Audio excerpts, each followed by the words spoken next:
तो कोरोना से जंग जारी है, लेकिन अच्छी खबर यह है कि कोरोना से ठीक होने की संख्या मरने वालों से करीब 3 गुना ज्यादा है और अब तक 12% लोग ठीक हो चुके हैं। साथ ही हेल्थ मिनिस्ट्री ने यह भी कहा है कि देश को 3 जोन में बांट दिया गया है। आगे क्या कहा, आइए सुन लेते हैं। जो भी केसेस हमारे जिस जिलों से ज्यादा आ रहे हैं वो हॉटस्पॉट के अंदर उसके तहत डिक्लेयर किए जाएंगे। उसके तहत वहां पर कंटेनमेंट प्लान ऑफ एक्शन किया जाएगा। उसमें करीब जो अभी कल तक का डिटेल्स हैं ये आपकी नॉलेज में लाना चाहूंगा कि एक रोलिंग टाइप ऑफ एक्सरसाइज है। तो उसमें करीब 170 जिले पाए गए जो हॉटस्पॉट डिक्लेयर होंगे, 170। और इसके साथ ही जो नॉन हॉटस्पॉट डिस्ट्रिक्ट है जहां पर कुछ केसेस और पाए गए हैं जिनको हमने हॉटस्पॉट डिक्लेयर नहीं किया, लेकिन हम चाहते हैं कि वहां पर भी क्लस्टर कंटेनमेंट प्लान इंप्लीमेंट किया जाए और उनको पोटेंशियल हॉटस्पॉट्स हो सकते हैं तो उससे पहले ही उनको रोका जाए। वह करीब 207 जिले हैं। इसके साथ ही तीसरा इशू इसमें यह है कि हमने उन्हें कहा है कि हॉटस्पॉट जिले जो हैं उनके लिए जहां पर भी डबलिंग रेट यानी कि जहां पर केस के बढ़ने की गति काफी ज्यादा है उनको भी हॉटस्पॉट्स में डिक्लेयर किया जाए। जिला लेवल पर, स्टेट लेवल पर इसकी एनालिसिस की जाए और उसके तहत उस पर कार्य किया जाए।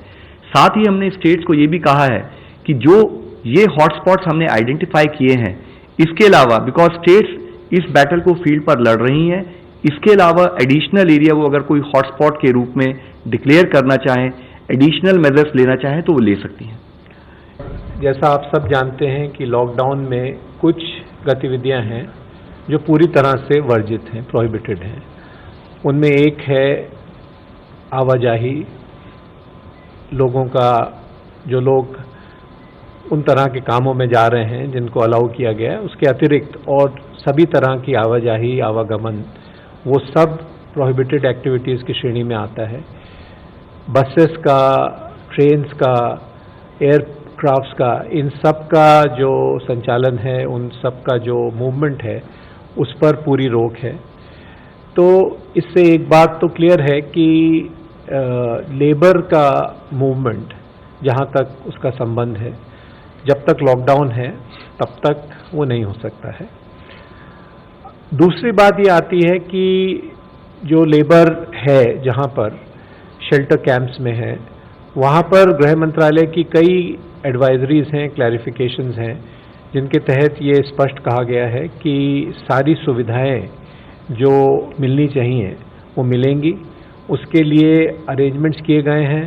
गृह मंत्रालय की ओर से जो राज्यों के पास जो स्टेट डिजास्टर रिलीफ फंड्स होते हैं उसमें उनको अनुमति दी गई है कि उनके तहत जैसे खाना हुआ, रिलीफ कैंप्स को सेटअप करने की बात हुई या और कुछ सुविधाएं जो आवश्यक हैं उनको देने की बात है, वो सब उसमें हमने अलाउ की हुई हैं। तो हमारा यही मानना है कि जिस तरह से ये सारा रिलीफ कैंप्स का संचालन अभी तक चल रहा है ये उसी प्रकार से ये चलेगा, इसको चलना चाहिए। और इसके लिए जो भी संसाधन आवश्यक हैं उनकी पहले ही उनकी व्यवस्था कर दी गई है। यदि और भी कोई आवश्यकता होगी तो समय समय पे उसकी समीक्षा होगी और राज्यों को, यूनियन टेरिटरीज को जो मदद चाहिए वो पहुंचाई जाएगी। ये जो कोरोना वायरस होता है ये बैट्स के अंदर भी पाया जाता है। चाइना में जो भी रिसर्च हुआ उसमें एक चीज का पता चला कि जो वायरस हम लोगों में आया है वो या तो बैट्स में का वायरस ऐसे म्यूटेशंस डेवलप हुए जिससे वो इंसान के अंदर भी जाने की क्षमता रखता होगा और बीमारी करता होगा, उस किस्म का विषाणु बन गया और आया। नहीं तो दूसरा एक कहा जाता है कि ये बैट से पैंगोलिन करके एक मैमल है इंसान के वैसे, उसके अंदर आया होगा और वहां से वो इंसान में आया होगा। लेकिन ये सवाल शायद इसलिए पूछा जा रहा है क्योंकि हमने बैट्स के इसमें जो इमर्जिंग इन्फेक्शियस डिसीजेस होते हैं उनके कोई विषाणु पाए जाते हैं क्या, इसका सर्वेलेंस शुरू किया था।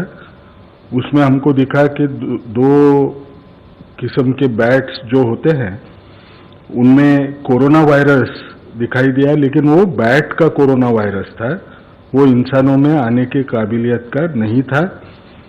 बैट से इंसान में आने की घटना एक सादे तौर पे समझाने के लिए बोलता हूँ, 1000 साल में एक आध बार होती होगी।